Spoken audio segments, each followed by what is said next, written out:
आज देखेंगे JSX क्या है। ठीक है। जो JSX रिटर्न करता है रिटर्न स्टेटमेंट या फिर रेंडर मेथड के हम क्लास कंपोनेंट के अंदर JSX यूज करते हैं। तो कैसे क्या होता है JSX। ठीक है, तो रिएक्ट डेमो पर आएंगे। Front end 9 to 8 front end नहीं, क्या नाम है, रिएक्ट।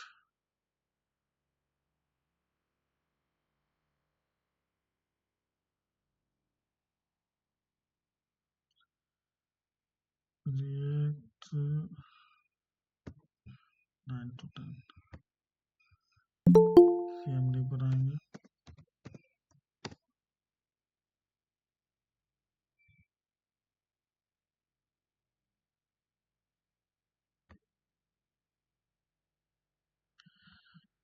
ठीक है, वीट पर आएंगे और प्रोजेक्ट क्रिएट करेंगे।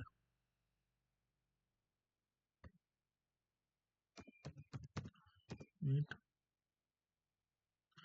गेट स्टार्टेड पर आएंगे।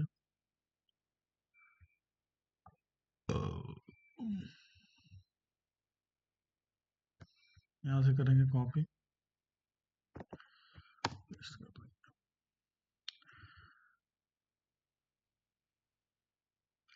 नेम डिफाइन कर देते हैं थर्ड प्रोजेक्ट।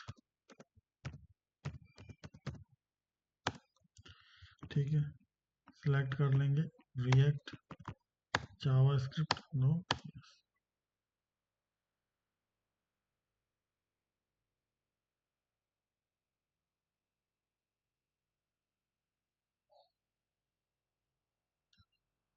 ठीक है, प्रोजेक्ट क्रिएट हो रहा है रिएक्ट का।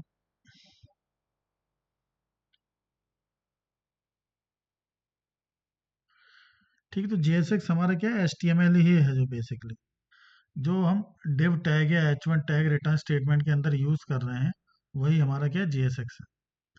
उसको हम रिएक्ट में क्या कहते हैं, JSX कहते हैं। रन करेंगे इसको।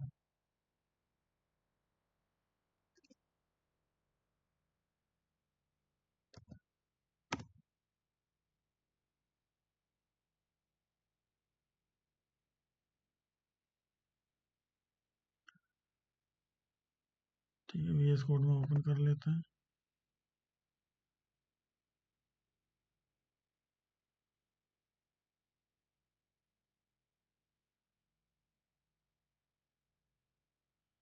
वीट प्लस रिएक्ट का इंटरफेस ये आ रहा है, तो मैं ये फोल्डर स्ट्रक्चर आ गया यहाँ पर।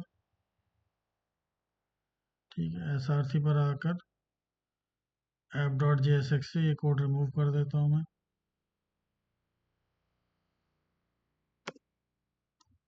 और यहाँ सिंपल एक डिवाइड कर देता हूँ, क्लोज डिव। और इसमें मैं S2 टैग में प्रिंट करा देता हूँ हेलो हेलो। ठीक है, तो यहाँ पर ये हेलो वर्ल्ड आ गया।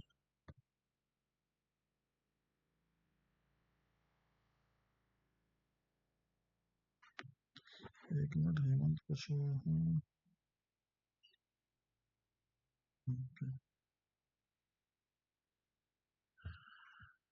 ठीक है, तो यहाँ पर मैं डिफाइन कर दूंगा हेलो वर्ल्ड। ये सब रिमूव कर देते हैं, सेट काउंट। ठीक है, यहाँ पर एक SRC में मैं एक फोल्डर बना लेता हूँ कंपोनेंट्स नेम से, और कंपोनेंट्स के अंदर एक फाइल बना लेते हैं example.jsx, सपोज मैं नेम दे देता हूँ उसका example.jsx। ठीक है, यहाँ पर एक फंक्शन कंपोनेंट डिफाइन करेंगे, फंक्शन। फाइल का नाम क्या है, एग्जाम्पल राउंड ब्रैकेट, और यहाँ पर यूज करेंगे रिटर्न स्टेटमेंट। और रिटर्न स्टेटमेंट के अंदर हम जो लिख रहे हैं वो हमारा क्या है, JSX। डिव है ये हमारा क्या है, JSX। जो हमारा HTML लिखा जा रहा है ये हमारा क्या है, JSX। यहाँ पर अगर मैं h1 टैग लिखूं और यहाँ पर लिखूं हेलो वर्ल्ड, इसको एक्सपोर्ट कर देते हैं, एक्सपोर्ट डिफॉल्ट एग्जाम्पल। और app.jsx में इंपोर्ट कर लेंगे।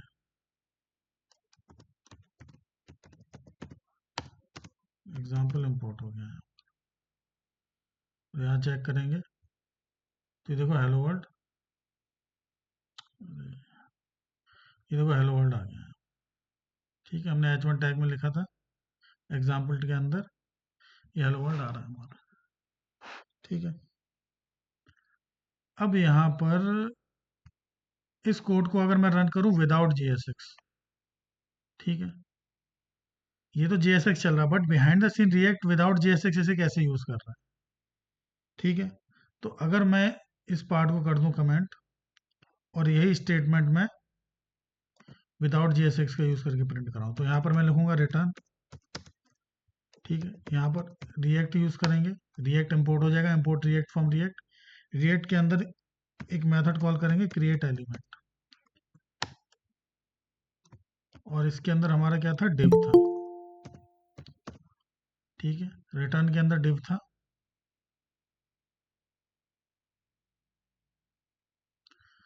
परमजीत परमार, एक मिनट।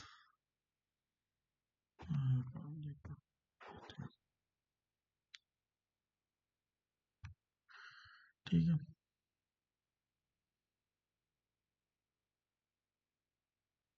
अगर मैं यहाँ लिखूँ क्रिएट एलिमेंट और डिव, हमारा ये डिव था, डिव टैग था। डिव के बाद मैं यहाँ पर अभी इसको नल छोड़ देता हूँ, और उसके बाद h1 टैग में क्या लिखा था, हेलो वर्ल्ड लिखा था, यहाँ पर मैं लिख देता हूँ वेलकम।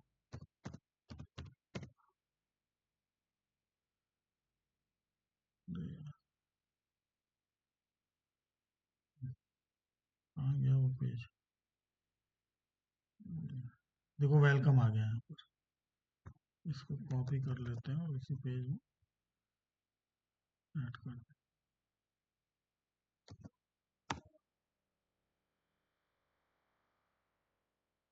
ठीक है, तो ये कोड कैसा है, ये विदाउट JSX है, बिहाइंड द सीन रिएक्ट में कुछ इस तरीके से वर्क कर रहा है। ठीक है, अब यहाँ नल क्यों दिया है, यहाँ पर क्या कर सकते हैं, जैसे मैं इंस्पेक्ट करूँ इसको।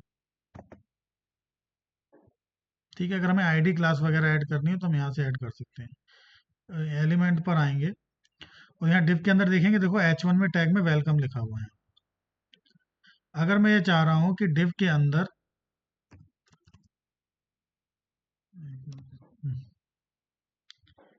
मुझे ऐड करनी है एक सपोज आईडी, तो मैं यहाँ पर करली ब्रैकेट में लिखूंगा आईडी और कॉलन लगा के यहाँ पर मैंने इसका दे दिया नेम रेड आईडी का। और देखो यहाँ पर अगर चेक करूंगा वापस से, रिफ्रेश करता हूँ, देखो डिव है, डिव के अंदर ये देखो आईडी रेड आ गई, यहाँ पर h1 टैग ये रहा। तो देखो आईडी अगर हमें क्लास ऐड करनी हो तो ये इस तरीके से ऐड कर सकते हैं विदाउट JSX अगर यूज करके। ठीक है, क्लास अगर ऐड करना हो तो क्लास यहाँ पर डिफाइन कर देंगे।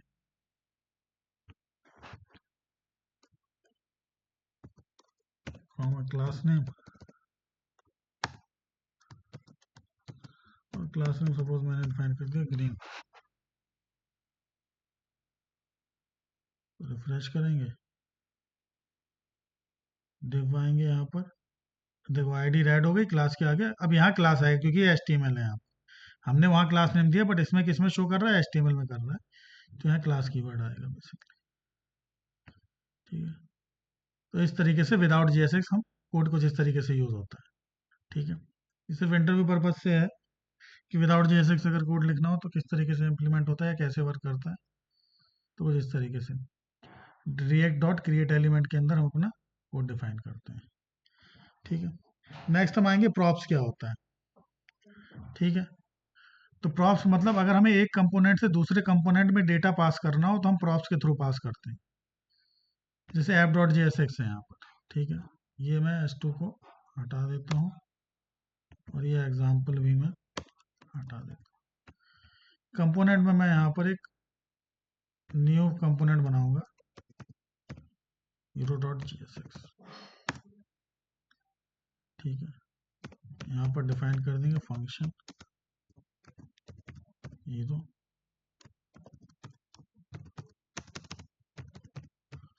रिटर्न डिफाइन कर देंगे div और यहाँ पर कर देंगे एक्सपोर्ट डिफॉल्ट।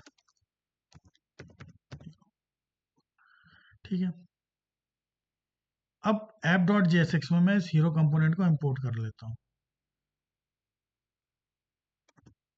ठीक है, यहाँ पर मैंने किया इंपोर्ट, हीरो कंपोनेंट को इंपोर्ट कर दिया। यहाँ से मैंने एक एट्रीब्यूट यहाँ पर हम वेरिएबल कह सकते हैं, यहाँ पर मैंने नेम डिफाइन किया ब्रूस।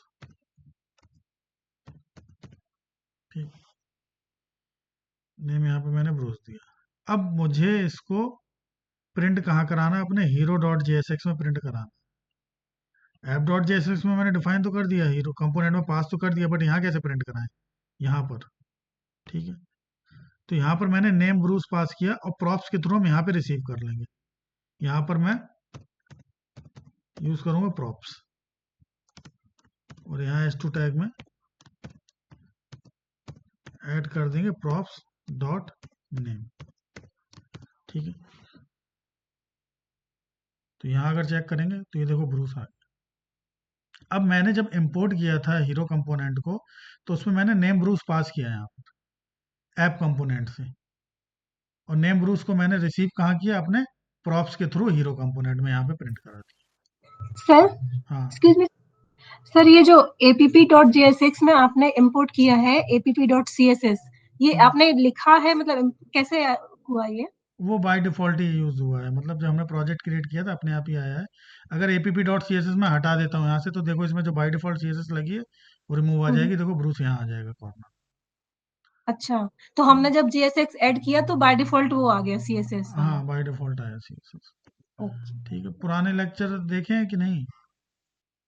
सर, अभी फर्स्ट वाला देखा था मैंने, जब से आपने रिएक्ट स्टार्ट किया था ना, जिसमें इंस्टॉलेशन वगैरह बताया था, वो किया था। हाँ, तो उसमें देखना, उसमें ये सब चीजें बताई हैं बाकी के लेक्चर में। जी जी, ठीक ठीक है, है। ठीक है, तो यहाँ से मैंने ब्रूस पास कर दिया।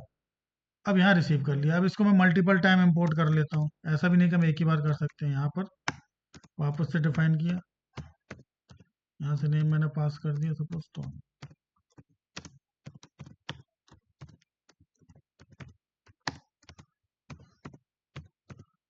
यहाँ से मैंने नेम पास कर दिया क्लास।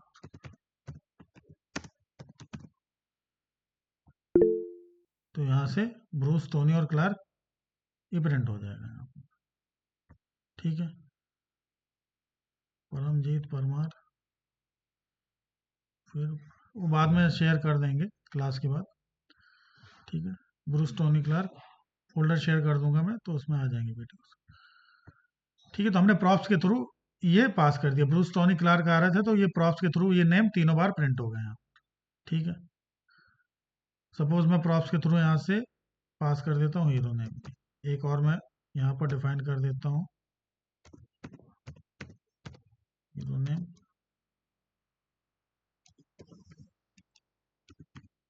Batman name,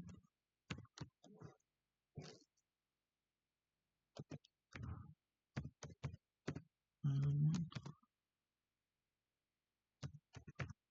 name.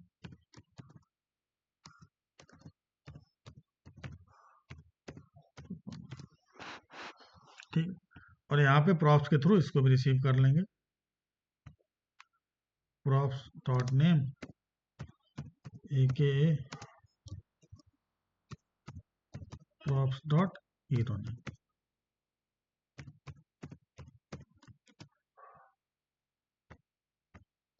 तो ये देखो कैपिटल एन आई थिंक,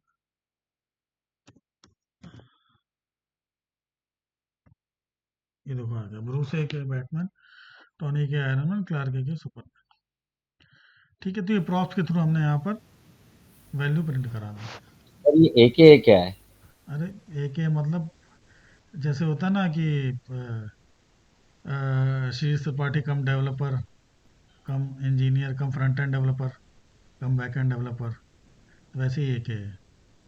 मतलब आका कहते हैं, जैसे उसके दोनों नाम है, ये भी और ये भी है, तो ऐसा। मतलब हमें इस प्रकार की जब भी करना होगा तो हमें ये कंफर्म है कि AKA यूज करना ही पड़ेगा। अरे ऐसा नहीं करना, ये तो नॉर्मल लैंग्वेज है, AKA यूज करते हैं।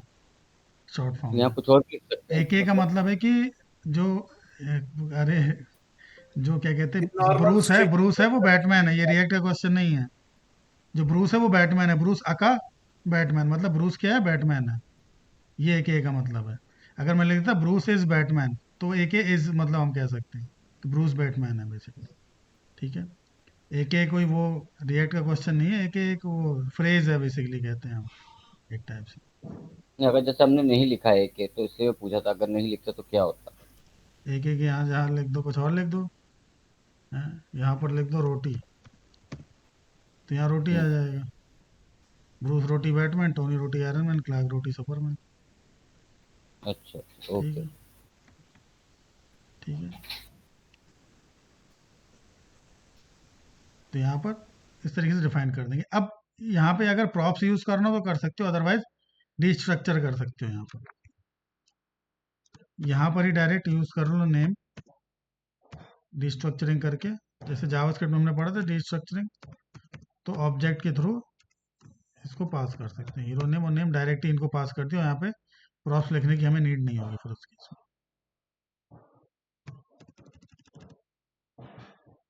और अगर यहाँ चेक करेंगे तो ये देखो अभी भी प्रॉपरली वर्क कर रहा है। ठीक है, ये देखो एक ये आ गया ना, उर्फ कहते हैं, हाँ उर्फ, उर्दू वर्ड है उर्फ की हिंदी है। ठीक है, ब्रूस उर्फ बैटमैन, टोनी उर्फ आयरन मैन, क्लार्क उर्फ सुपरमैन। ठीक है, तो डायरेक्ट हम ऐसे यूज कर सकते हैं नेम और हीरो नेम, हमें प्रॉप्स फिर लिखने की जरूरत नहीं पड़ेगी उसके इसमें। तो ये तो फंक्शनल कंपोनेंट में अगर हमें प्रॉप्स पास करने हो। ठीक है, अगर क्लास सर कंपोनेंट, हाँ सर एक ये मतलब एक टाइप का फिक्स टेक्स्ट है, अगर कोई फिक्स टेक्स्ट दिखाना है तो हम बीच में वेरिएबल के बीच में दिखा सकते हैं, नहीं, ऐसा ही ना? अगर कुछ जावास्क्रिप्ट का हम कुछ पास कर रहे हैं तो हमें करली ब्रैकेट में लिखना पड़ेगा। अगर हम कोई ठीक नॉर्मल टेक्स्ट प्रिंट करा रहे हैं तो फिर हम डायरेक्ट लिख सकते हैं उसको। है, मतलब आपने को कोई मतलब जावास्क्रिप्ट से आने वाला और कोई फिक्स टेक्स्ट बीच में दिखाना है तो ऐसे ही कर्ली ब्रैकेट के बीच में दिखाएंगे तो फिक्स टेक्स्ट आ जाएगा। हाँ, फिक्स टेक्स्ट आ जाएगा, हाँ। ठीक है सर। हाँ, ठीक है। एरो का निशान दिखा दो तब भी दिख जाएगा, कोई दिक्कत नहीं। कौन सा एरो का? मतलब एक एक जगह एरो दिखा दें अगर, हाँ, एरो दिखा दो, जो भी सिंबल लगाना, जो भी यूज करना। एक सिंबॉलिक दे हाँ, दो। वो भी है, जो भी है।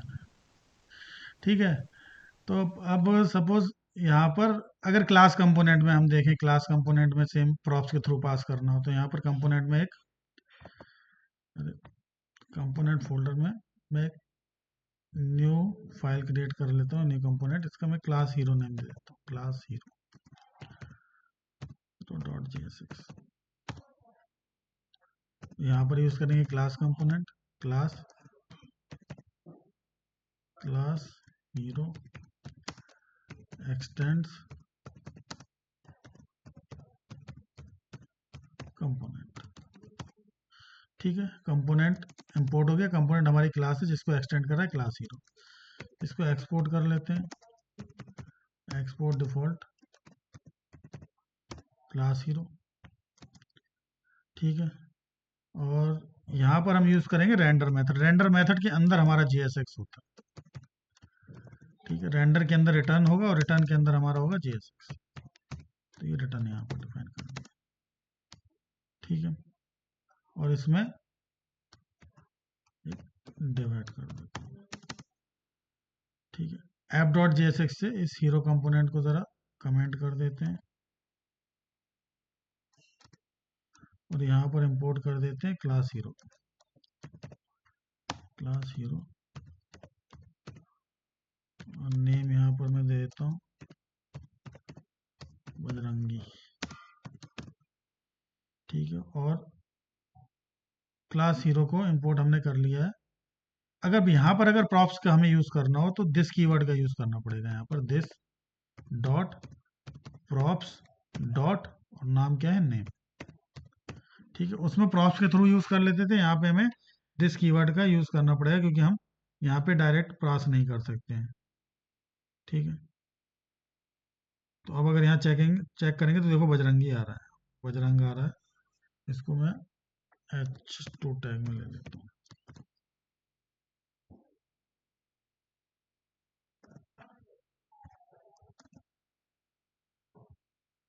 ये आ गया, ठीक है। और यहाँ से अगर मैं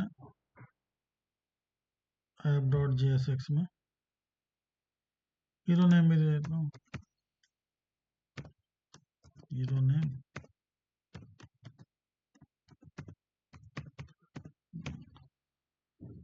ठीक है। तो यहाँ क्लास हीरो में मैं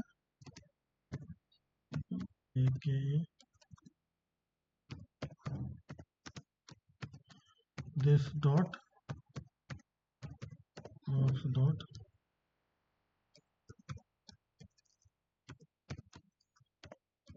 हीरो नेम, ठीक है।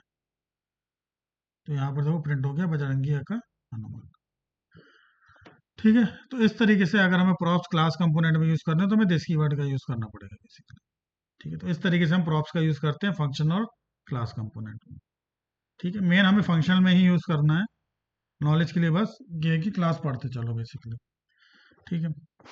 नेक्स्ट आते हैं, नया प्रोजेक्ट क्रिएट कर लेते हैं। हम देखेंगे इवेंट क्या होते हैं। इवेंट हमने पढ़े थे जावास्क्रिप्ट में, माउस इवेंट, कीबोर्ड इवेंट क्या होते हैं। तो वही अगर हम रिएक्ट में देखेंगे तो रिएक्ट में वही इवेंट कैसे वर्क करेंगे, क्लिक पे या फिर हावर करने पर, ठीक है। तो इसको मैं कर देता हूँ क्लोज, और यहाँ पर वापस से npm create वेटलेट टेस्ट को रन करूँगा। प्रोजेक्ट का नेम दे देता हूँ मैं फोर्थ प्रोजेक्ट, रिएक्ट सेलेक्ट करेंगे, जावास्क्रिप्ट नो, यस, इंस्टॉल होना स्टार्ट हो गया,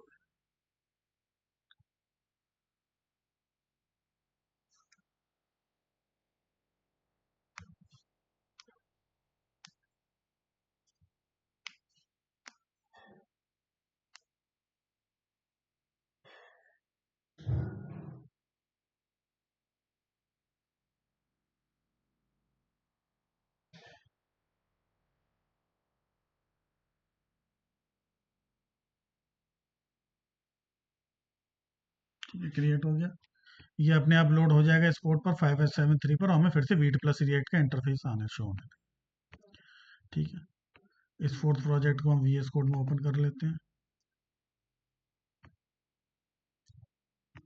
ओपन विद कोड पर आएंगे, VS कोड में ओपन हो।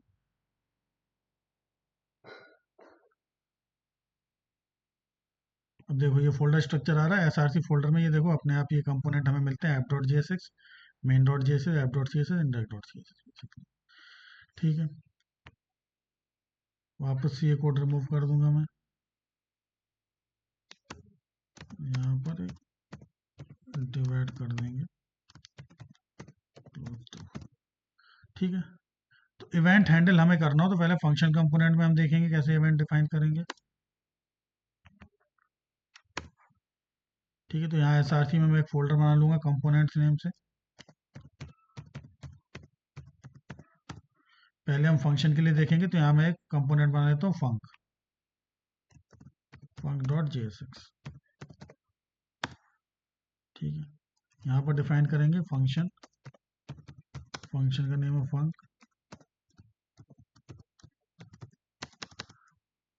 और यहाँ पे डिफाइन कर देंगे रिटर्न स्टेटमेंट। इसके अंदर डिव यूज कर लेंगे, एक्सपोर्ट कर देंगे इसको, एक्सपोर्ट डिफॉल्ट, ठीक है। अब मुझे चाहिए कि बटन के क्लिक पे ऑपरेशन कराना हो परफॉर्म, ठीक है। जैसे इवेंट को कॉल करना हो, यहाँ पर जैसे मैं एक बटन ऐड कर देता हूँ, बटन, और बटन मैंने यहाँ पर लिख दिया क्लिक, ठीक है। app.jsx में अगर मैं इंपोर्ट कर लूँ इसको फंक को,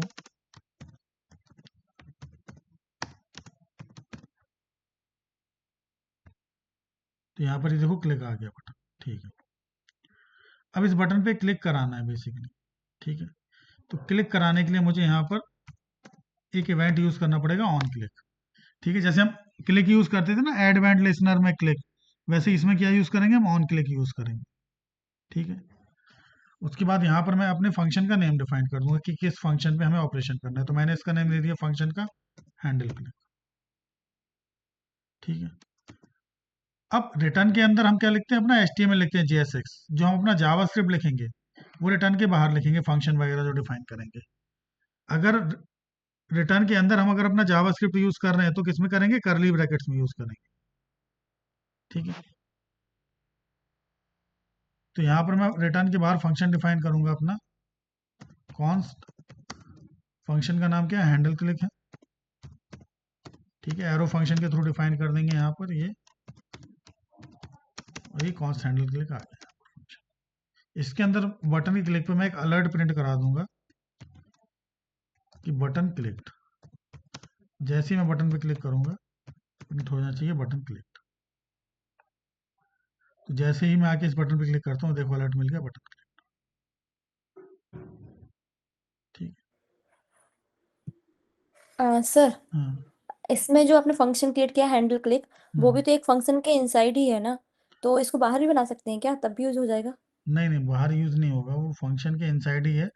बेसिकली वो जो फंक्शन कंपोनेंट है उसके अंदर ही सारे हमें कोड करने हैं, उसके बाहर हम ओके। उसको एक्सेस नहीं कर सकते बेसिकली।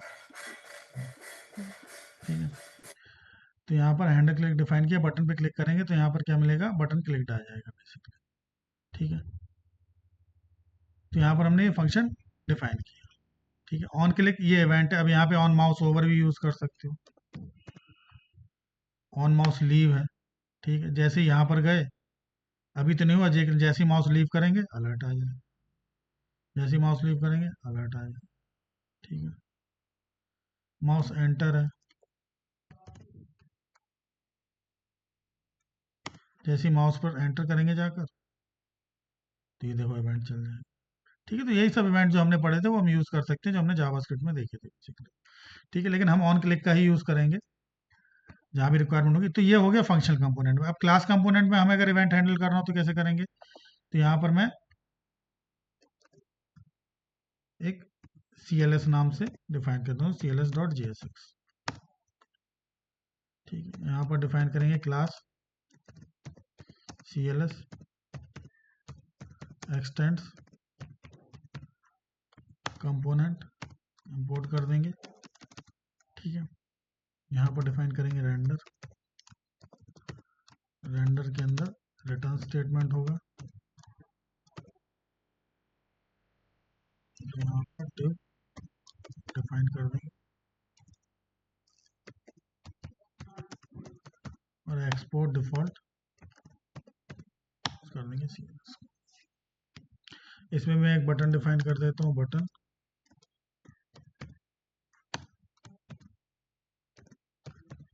क्लिक्ड नेम देता हूँ मैं, क्लिक्ड। और app.jss में CLS को भी इंपोर्ट कर देता हूँ, CLS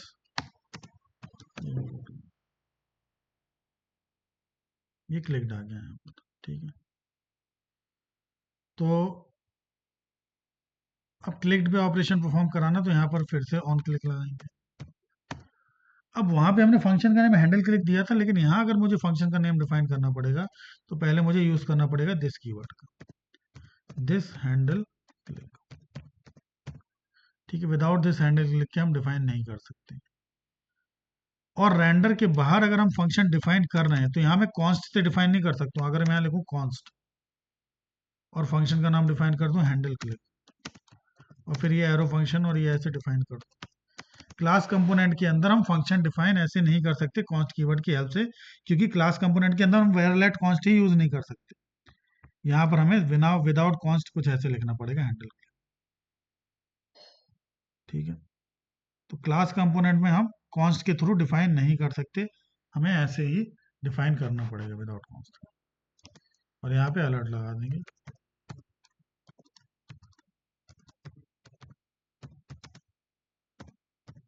button clicked in class component.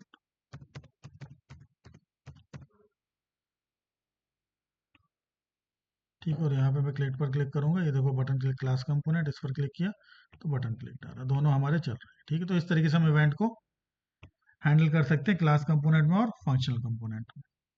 ठीक है, अब बटन के क्लिक पर जैसे हम जावास्क्रिप्ट में देखते हैं ना, बटन के क्लिक पर टेक्स्ट चेंज हो जाता था, तो अगर हम रिएक्ट से करेंगे तो कैसे हो, तो यहाँ पर मैं पहले फंक्शनल कंपोनेंट में देख लेते हैं। तो एक न्यू फाइल बनाऊंगा, यहाँ पर मैं नेम देता हूँ content change, content change dot JS6,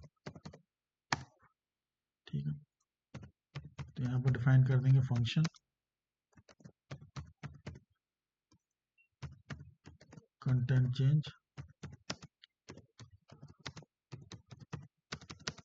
यहाँ पर रिटर्न डिफाइन कर देंगे। अब देखो यहाँ पर मैं div यूज कर रहा हूँ। div क्यों यूज कर रहा हूँ? देखो यहाँ पर अगर मैंने h1 टैग, हम हर बार div क्यों यूज करते हैं?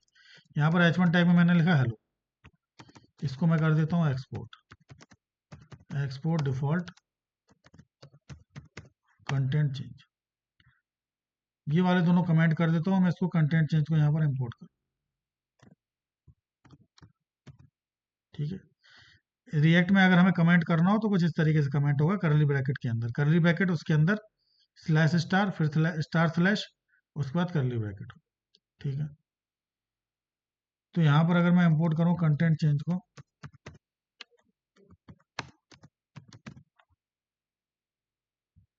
तो यहाँ पर देखो हेलो प्रिंट होगा, ठीक है।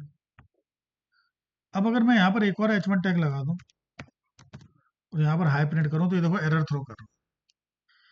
ये क्या कह रहा है? JSX expression must have one parent element, मतलब HTML डिफाइन करो लेकिन किसी एक पेरेंट एलिमेंट में डिफाइन करो, उसको यूज मत करो। जैसे मान लो एक div ले लो और उस div के अंदर कितने भी टैग यूज करो, कोई प्रॉब्लम नहीं है, हेलो हाय दोनों प्रिंट हो जाए, ठीक है।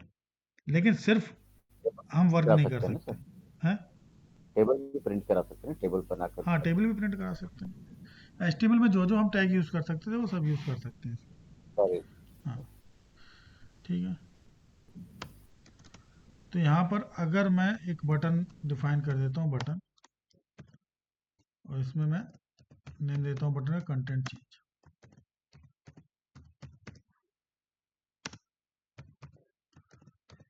यहाँ पर ऑन क्लिक में फंक्शन का नेम दे देता हूँ मैं हैंडल क्लिक,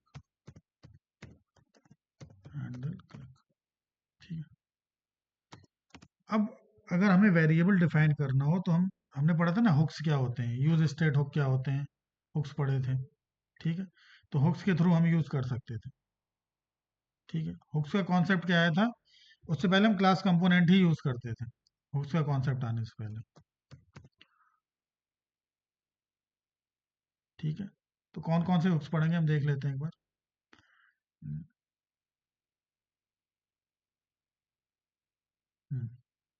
ठीक है।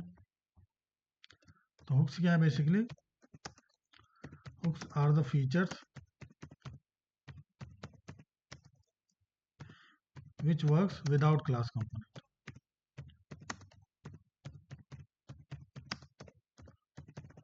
ठीक है।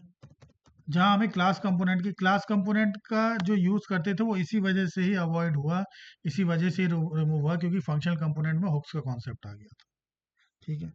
रिएक्ट 16 में आया था हुक्स का कॉन्सेप्ट, उससे पहले क्लास कंपोनेंट में ही प्रोजेक्ट बना करते थे, ठीक है। तो हम कौन कौन से हुक पढ़ेंगे? सबसे पहले हम पढ़ेंगे यूज स्टेट, जिसके थ्रू हम अपने वेरिएबल डिफाइन करेंगे, ठीक है।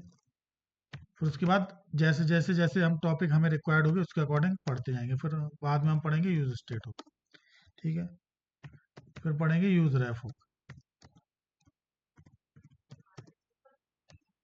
उसके बाद आएगा हमारा यूज मेमो हुक, ठीक है। फिर आएगा यूज कॉल बैक हुक,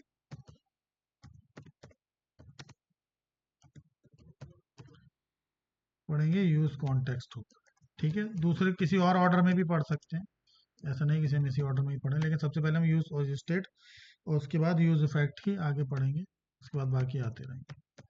फिर आएगा यूज रिड्यूसर हुक। तो ये सारे हुक हमें पढ़ने और ये हुक हमें अच्छे से आने चाहिए, ठीक है।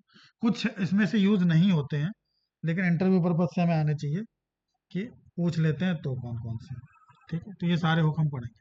तो अभी हम सबसे पहले पढ़ेंगे यूज स्टेट हुक क्या होता है। तो अगर मुझे कोई वेरिएबल डिफाइन करना है तो मैं सबसे पहले यूज करूंगा यहाँ पर कॉन्स्ट। फिर सबसे पहले मैंने वेरिएबल में दे दिया मैसेज, मेरे वेरिएबल का नाम है मैसेज, और अगर उस वेरिएबल को अपडेट करना हो तो मैंने नेम दे दिया सेट मैसेज, और यहाँ पर डिफाइन कर दिया यूज स्टेट। यूज स्टेट हो गया, ये देखो ऊपर इंपोर्ट हो गया अपने आप, यूज स्टेट फ्रॉम रिएक्ट। और इस वेरिएबल में मैंने नेम दे दिया सपोज मैसेज में एम गुड। ठीक है, ये एक मैसेज है।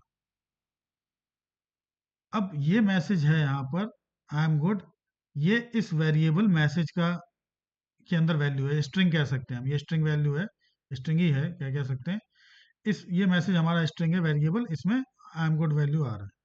ठीक है, अगर मुझे प्रिंट कराना है तो क्योंकि ये जावास्क्रिप्ट है तो हमें div के अंदर यूज करना है, मैसेज तो कर रहे हैं सर आप, हाँ मैसेज और सेट मैसेज क्या, ऐसे मतलब पैरामीटर हुआ मैसेज और सेट मैसेज, हाँ तो उसमें अपन जो लिखा हुआ यूज स्टेट करके, तो हाँ यहाँ पर क्या अपने दो पैरामीटर टाइप से नहीं आएंगे, मतलब लिखना एक ही रहेगा क्या, हाँ, मतलब एक ही कोमा लगा आएगा, के? एक ही आएगा। कॉमा आगे यूज कर सकते हैं, वो हम आगे देखेंगे।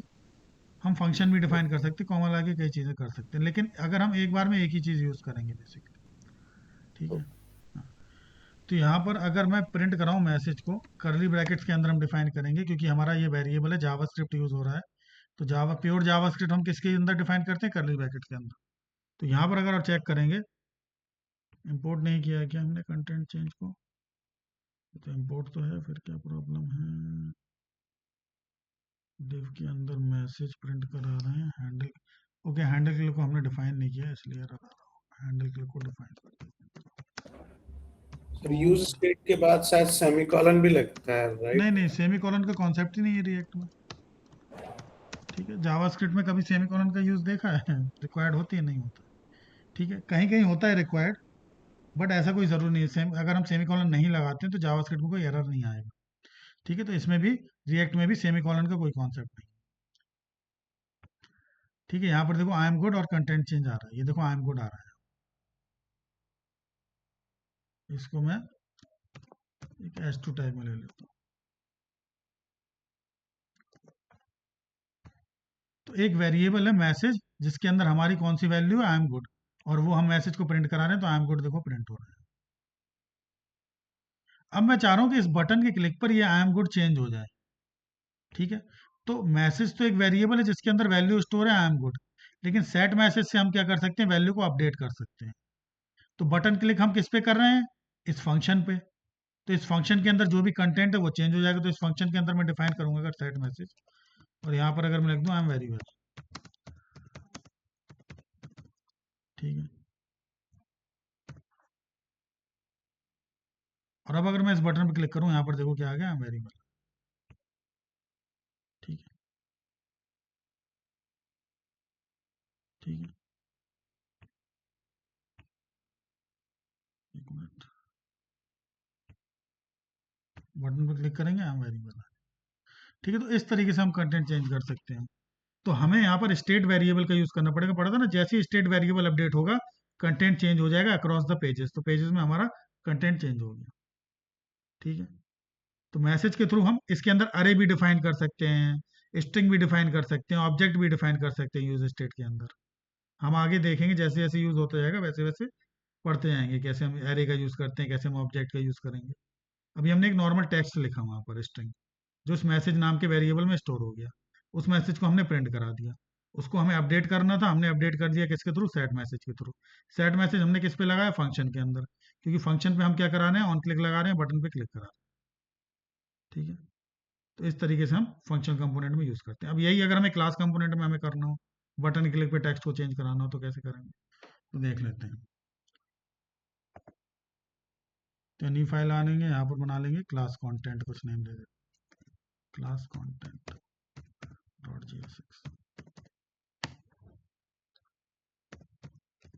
यहाँ पर डिफाइन करेंगे class, class class content x tends component, और डिफाइन कर देते हैं रेंडर, रेंडर के अंदर रिटर्न स्टेटमेंट, और एक्सपोर्ट कर देते हैं इसको, एक्सपोर्ट डिफॉल्ट क्लास कंटेंट,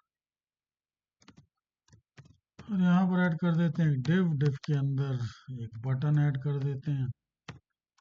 ठीक है, बटन पे कुछ मैं कर देता हूँ क्लास कंटेंट चेंज, या क्लास कंटेंट, तो ये कुछ लिख दिया मैंने। अब अगर मुझे क्लास कंपोनेंट में वेरिएबल को डिफाइन करना हो तो यहाँ पर यूज करते हैं दिस डॉट स्टेट का। वहाँ पे स्टेट यूज स्टेट का यूज करते थे, यहाँ पर यूज करेंगे दिस डॉट स्टेट का। और क्योंकि ये क्लास है तो कंस्ट्रक्टर में अगर हमें क्लास में हमें इनिशियलाइज करना हो तो हमें यूज करना पड़ेगा कंस्ट्रक्टर का, ठीक है। और कंस्ट्रक्टर के अंदर कॉल करना पड़ेगा सुपर कंस्ट्रक्टर को, ये भी मैंडेटरी है। सुपर कंस्ट्रक्टर कौन है? कंपोनेंट क्लास का कंस्ट्रक्टर, ठीक है। और यहाँ पर उस कंस्ट्रक्टर के अंदर हम इनिशियलाइज करेंगे this dot state equals to, और नेम क्या है? मैसेज वेरिएबल का,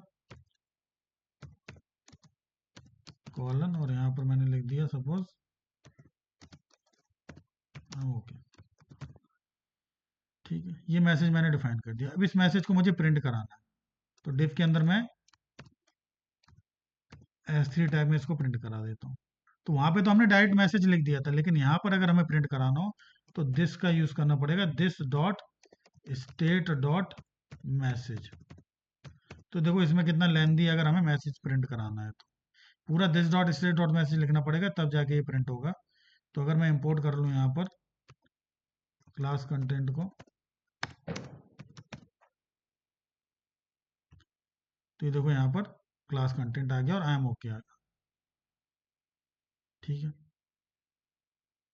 इसमें सर विदाउट कंस्ट्रक्टर यूज नहीं कर सकते? नहीं, विदाउट रेंडर के अंदर कंस्ट्रक्टर ही यदि बनाना चाहे तो? नहीं, रेंडर के अंदर हम इनिशियलाइज नहीं कर सकते, ठीक है। इसमें हमें कंस्ट्रक्टर के अंदर ही डिफाइन करना पड़ेगा, ठीक।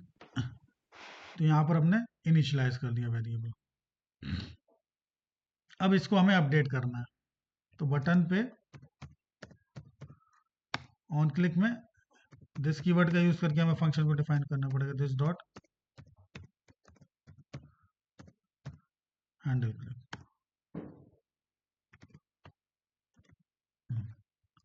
और यहाँ पर डिफाइन कर देते हैं हैंडल क्लिक फंक्शन को कंस्ट्रक्टर के बाहर,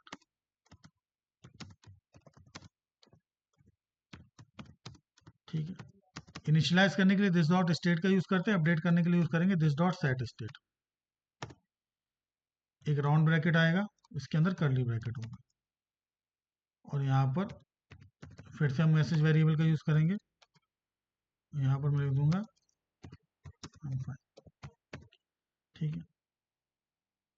तो यहाँ पे दिस डॉट अपडेट इनिशियलाइज करने के लिए दिस डॉट स्टेट का यूज करेंगे, अपडेट करने के लिए दिस डॉट सेट स्टेट का यूज करेंगे। और अब अगर मैं यहाँ बटन पे क्लिक करूँ, क्या आ गया? देखो आई एम फाइन, ठीक है। तो इस तरीके से हम यूज कर सकते हैं। हमें कंस्ट्रक्टर में इनिशियलाइज करना पड़ेगा अपनी वैल्यू को, ठीक है। इनिशियलाइज अगर हमें करना है क्लास कंपोनेंट में, ठीक है, और अपडेट करना है तो दिस डॉट सेट स्टेट का यूज हम करेंगे फंक्शन के अंदर, ठीक है। तो कंस्ट्रक्टर में कुछ इस तरीके से करेंगे, ठीक है। तो थोड़ा समझना, ठीक है। विदाउट JSX करके देखना, इवेंट हैंडल करके देखना क्लास और फंक्शन कंपोनेंट में, उसके बाद कंटेंट को चेंज करना। अगर हो सके तो एक ट्राई करना खुद से बटन के क्लिक पे इंक्रीमेंट और डिक्रीमेंट कराने के लिए फंक्शन और क्लास कंपोनेंट से, कि अभी तो सिर्फ हम टेक्स्ट चेंज करें, लेकिन बटन के क्लिक पर अगर इंक्रीमेंट कराना हो नंबर को तो कैसे कराएंगे, वैसे मैं बताऊंगा। सर वो तो डिफॉल्ट जब हम रिएक्ट एप्लीकेशन इंस्टॉल करते हैं वो मेन पेज पे आता है, हाँ, वो आता है ना, काउंट अपने आप देता है ना, काउंट है। हाँ हाँ। तो वैसे अगर हम खुद से बनाएंगे तो कैसे बनाएंगे, उसको ट्राई करना, ठीक है। बाकी मैं बताऊंगा नेक्स्ट क्लास में, ठीक है।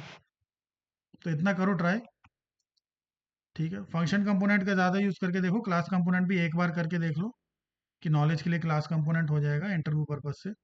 बाकी फंक्शन सर कंपोनेंट बट लेकिन क्लास कंपोनेंट अभी कम यूज होता है, राइट? क्लास कंपोनेंट यूज ही नहीं होता है, कम तो बात ही हटो। अच्छा, सिर्फ इंटरव्यू में पता नहीं क्यों पूछते हैं इस वजह से पढ़ाना पड़ता है, ठीक है। अभी पिछले कई सालों से क्लास कंपोनेंट पे प्रोजेक्ट ही नहीं बन रहे हैं, सिर्फ फंक्शन कंपोनेंट पे क्लास बनते हैं। कंपोनेंट और उसमें डिफरेंस अगर पूछें तो क्या बताएं फिर? अरे कितना डिफरेंस है, क्लास ये स्टेटलेस कंपोनेंट है, ये स्टेटफुल कंपोनेंट है। और ये दिस कीवर्ड का यूज़ नहीं होता है इसमें, ये हुक का यूज़ करते हैं, इसमें हुक यूज़ नहीं होता है। इसमें दिस कीवर्ड का यूज़ होता है, उसमें दिस कीवर्ड का यूज़ नहीं होता। फंक्शन कंपोनेंट इजी है, क्लास कंपोनेंट कॉम्प्लेक्स है, बहुत सारे डिफरेंस है। सर क्लास कंपोनेंट में हम this keyword maximum time use ही करते हैं किसी भी। हाँ, किसी के दिस कीवर्ड ही यूज करेंगे। फंक्शन डिफाइन कर रहे हैं तो दिस कीवर्ड, वेरिएबल प्रिंट करा रहे हैं तो दिस कीवर्ड, अपडेट कर रहे हैं, इनिशियलाइज कर रहे हैं तो दिस कीवर्ड का यूज करेंगे, प्रॉप्स का यूज कर रहे हैं तो भी दिस कीवर्ड का यूज कर रहे हैं। ठीक है, विदाउट दिस कीवर्ड काम ही नहीं है इसमें। और फंक्शन कंपोनेंट में हमें दिस का यूज ही नहीं करना है। ठीक है, तो इतना करो, बाकी नेक्स्ट लेक्चर में फिर और कुछ एग्जाम्पल करेंगे, फिर और कुछ नए टॉपिक्स पढ़ेंगे इसमें रिएक्ट में। ठीक है, क्लास कंपोनेंट फंक्शनल कंपोनेंट में ही करेंगे, जैसे जैसे आते जाएंगे वैसे वैसे सारे हुक्स पढ़ते चले जाएंगे, कौन कौन से हुक्स कहाँ यूज होते हैं। ठीक है, तो इतना करो, बाकी नेक्स्ट लेक्चर में करते हैं कंटिन्यू। ये वीडियो मैं ऐड कर दूंगा